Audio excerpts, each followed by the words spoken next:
A leitura hoje será nossa porção em 1 Samuel, do capítulo 10 ao capítulo 12, e Provérbios, capítulo 26, versículos de 17 a 28. Amém?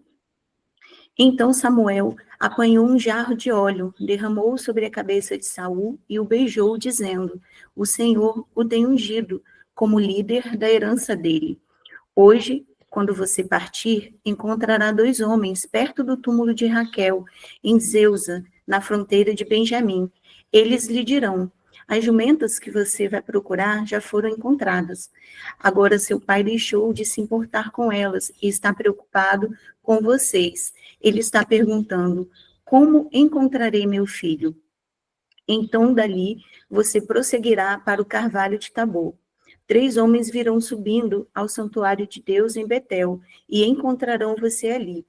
Um estará levando 3 cabritos, outro 3 pães e outro uma vasilha de couro cheia de vinho.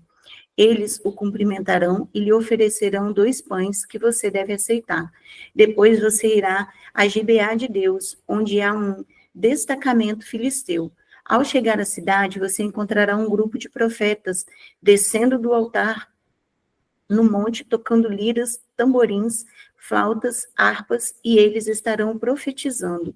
O Espírito do Senhor se apossará de você, e com eles você profetizará em transe, e será um novo homem. Assim que esses sinais tiverem se cumprido, faça o que achar melhor, pois Deus está com você. Vá na minha frente até Gilgal. Depois eu irei também, para oferecer holocaustos e sacrifícios de comunhão. Mas você deve esperar 7 dias até que eu chegue e lhe diga o que fazer. Quando se virou para afastar-se de Samuel, Deus mudou o coração de Saul, e todos esses sinais se cumpriram naquele dia. Chegando em Gibeá, um grupo de profetas o encontrou. O Espírito de Deus se apossou dele, e ele profetizou em transe no meio deles. Quando os que já o conheciam viram-no profetizando com os profetas, perguntaram uns aos outros: o que aconteceu ao filho de Quis? Saul também está entre os profetas? Um homem daquele lugar respondeu: e quem é o pai deles? De modo que isso se tornou um ditado: Saul também está entre os profetas? Depois que Saul parou de profetizar, foi para o altar no monte. Então o tio de Saul perguntou a ele e ao seu servo: aonde vocês foram? E ele respondeu: procurar as jumentas. Quando, porém, vimos que não seriam encontradas, fomos falar com Samuel. O que Samuel lhes disse? Perguntou o tio. E Saul respondeu: ele nos garantiu que as jumentas tinham sido encontradas. Todavia, Saul não contou ao tio o que Samuel lhe tinha dito sobre o reino. Samuel convocou o povo de Israel ao Senhor em Mispá e lhes disse: assim diz o Senhor, o Deus de Israel: eu tirei Israel do Egito e libertei vocês do poder do Egito e de todos os reinos que os oprimiam. Mas vocês agora rejeitaram o Deus que os salva de todas as suas desgraças e angústias e disseram: não, escolhe um rei para nós. Por isso agora apresentem-se perante o Senhor de acordo com as suas tribos e clãs. Tendo Samuel feito todas as tribos de Israel se aproximarem, a de Benjamim foi escolhida. Então fez ir à frente a tribo de Benjamim, clã por clã, e o clã de Matri foi escolhido. Finalmente foi escolhido Saul, filho de Quis. Quando, porém, o procuraram, ele não foi encontrado. Então consultaram novamente o Senhor. Ele já chegou? E o Senhor disse: sim, ele está escondido no meio da bagagem. Então correram e o tiraram de lá. Quando ficou de pé no meio do povo, os mais altos do povo batiam-lhe nos ombros. E Samuel disse a todos: vocês veem o homem que o Saul escolheu? Vocês veem o homem que o Senhor escolheu? Não há ninguém como ele entre todo o povo. Então todos gritaram: viva o rei! Samuel expôs ao povo as leis do reino. Ele as escreveu num livro e o pôs perante o Senhor. Então Samuel mandou o povo de volta para suas casas. Saul então foi para sua casa em Gibeá, acompanhado por guerreiros cujos corações Deus tinha tocado. Alguns vadios, porém, disseram: como este homem pode nos salvar? Desprezaram-no e não lhes trouxeram presente algum. Mas Saul ficou calado. 1 Samuel 11. O amonita Naás avançou contra a cidade de Jabes de Gileade e a cercou. E os homens de Jabes lhe disseram: faça um tratado conosco e nos ajeitaremos a você. Contudo, Naás, o amonita, respondeu: só farei um tratado com vocês sob a condição de que eu arranque o olho direito de cada um de vocês, e assim humilhei todo o povo, todo o Israel. As autoridades de Jabes lhe disseram: dê-nos 7 dias para que possamos enviar mensageiros a todo Israel. Se ninguém vier nos socorrer, nós nos renderemos. Quando os mensageiros chegaram a Gibeá, cidade de Saul, e relataram essas coisas ao povo, todos choraram em voz alta. Naquele momento, Saul estava trazendo o gado do campo e perguntou: o que há com o povo? Por que estão chorando? Então lhe contaram que os homens de Jabes tinham dito. Quando Saul ouviu isso, o Espírito de Deus apoderou-se dele e ele ficou muito furioso. Apanhou 2 bois, cortou-os em pedaços e, por meio dos mensageiros, enviou os pedaços a todo Israel, proclamando: isto é o que acontecerá aos bois de quem não seguir Saul e Samuel. Então o temor do Senhor caiu sobre o povo, e eles vieram unânimes. Quando Saul os reuniu em Bezeque, havia 300.000 de Israel e 30.000 de Judá. E disseram os mensageiros de Jabes: digam aos homens de Jabes de Gileade: amanhã, na hora mais quente do dia, haverá libertação para vocês. Quando relataram isso aos habitantes de Jabes, eles se alegraram. Então os homens de Jabes disseram aos amonitas: amanhã nós nos renderemos a vocês e poderão fazer conosco o que quiserem. No dia seguinte, Saul dividiu seus soldados em 3 grupos. Entraram no acampamento amonita na alta madrugada e os mataram até a hora mais quente do dia. Aqueles que sobreviveram se dispersaram, de modo que não ficaram 2 juntos. Então o povo disse a Samuel: quem foi que perguntou: será que Saul vai reinar sobre nós?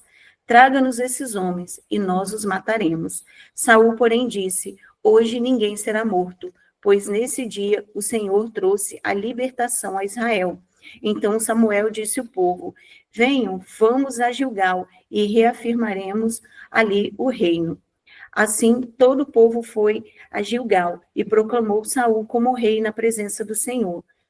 Ali ofereceram sacrifícios de comunhão ao Senhor e Saul e todos os israelitas se alegraram muito.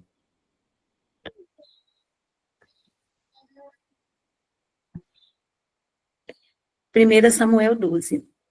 Samuel disse a todo Israel: atendi tudo o que vocês me pediram e estabeleci um rei para vocês.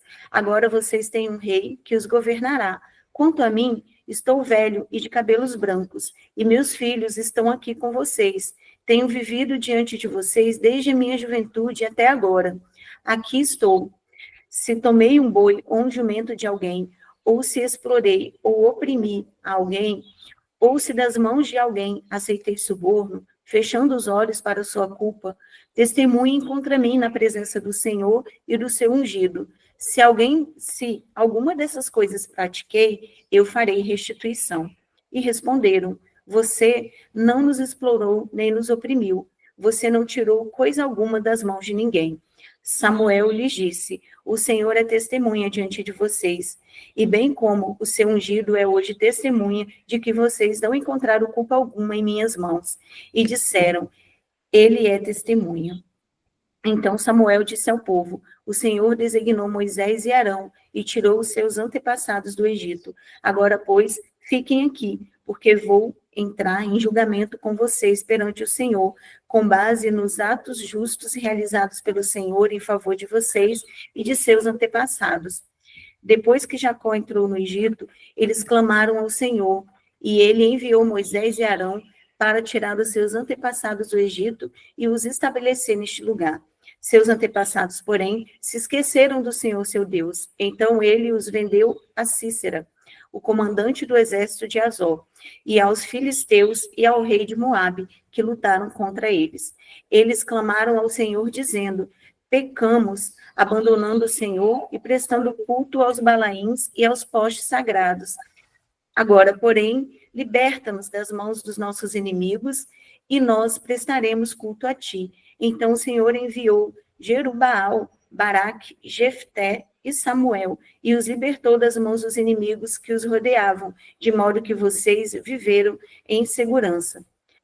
Quando, porém, vocês viram que Naás, rei dos Amonitas, estava avançando contra vocês, então me disseram: não, escolham um rei para nós, embora o Senhor, o seu Deus, fosse o rei.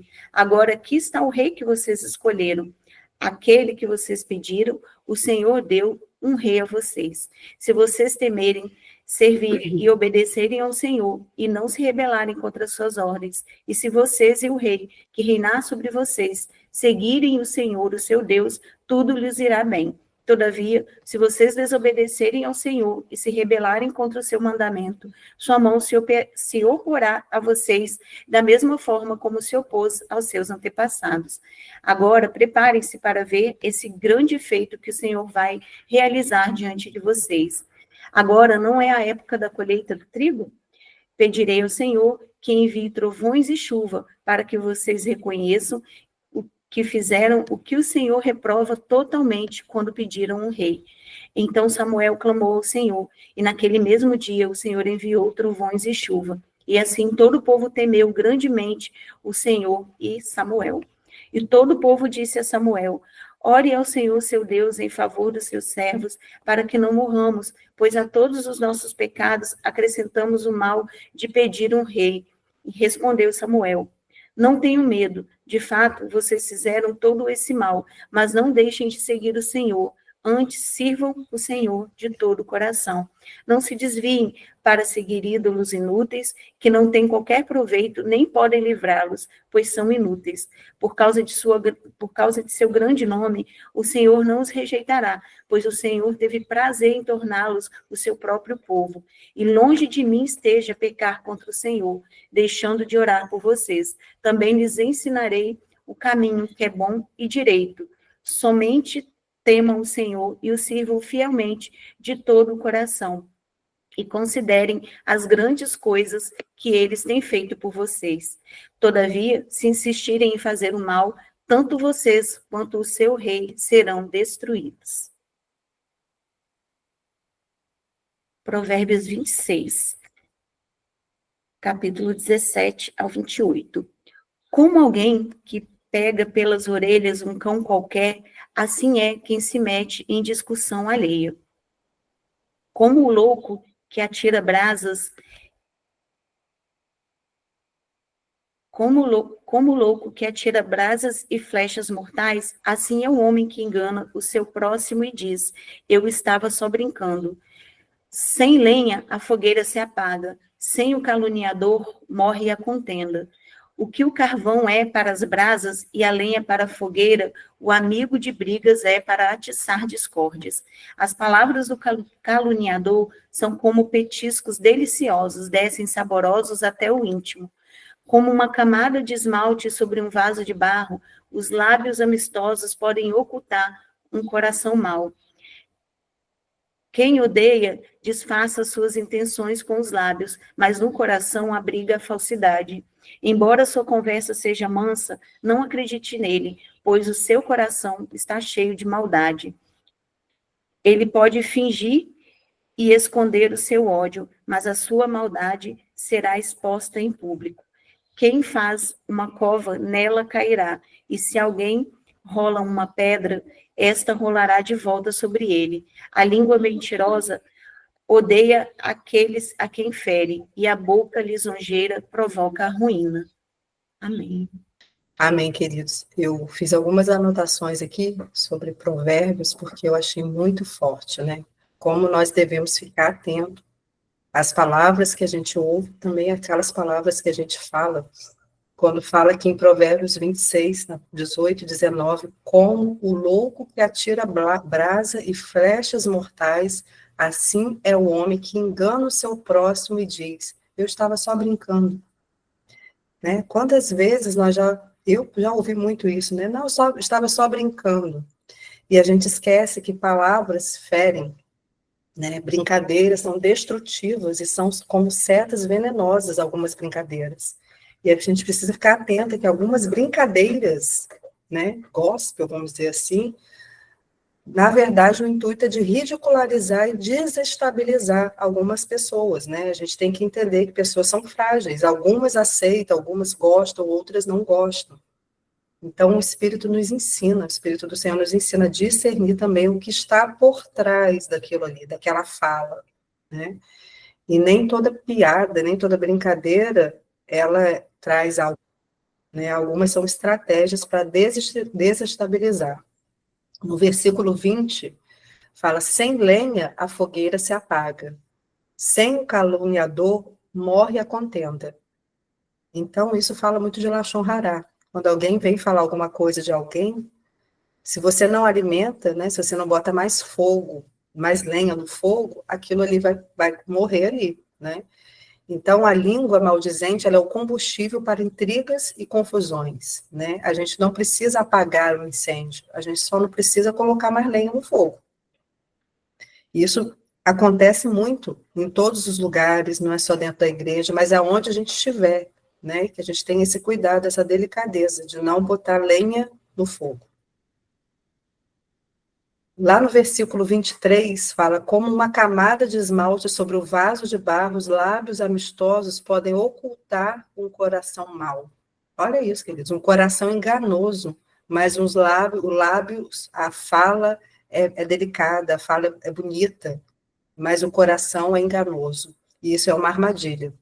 E nós precisamos pedir ao Senhor espírito de discernimento, para que a gente tenha o coração, fique alerta sobre esse espírito. Isso aqui fala de manipulação, usar palavras doces, né, chegar perto de você com doçura, com palavras bonitas, mas o coração está escondendo um veneno, né? A pessoa está tramando ali contra você. Então, a gente precisa desse discernimento e pedir ao Senhor para entender o que está por trás das coisas, o que está escondido, o que está oculto, né? No versículo 27 vai falar que quem cava a armadilha colhe o próprio laço. Quem faz uma cova, nela cairá. Se alguém rola uma pedra, esta rolará de volta para ele, queridos. Isso aqui fala de um princípio de justiça divina. Isso aqui o Senhor é justo. E o mal que tramam contra o justo, contra nós, se volta para ele. A gente nem precisa ficar preocupado. A gente tem que descansar, orar e não reagir na carne a alguns insultos. Fica tranquilo. Fica tranquilo que o nosso Deus, ele é justo e ele está vendo todas as coisas. E a justiça de Deus, ela se manifesta na hora certa e tudo aquilo que tramam contra a gente, isso aí volta para a pessoa, uma hora ou outra a máscara cai, né? Então, nós precisamos, como igreja, ficar com os nossos olhos treinados para não confundirmos honra com manipulação. Amém?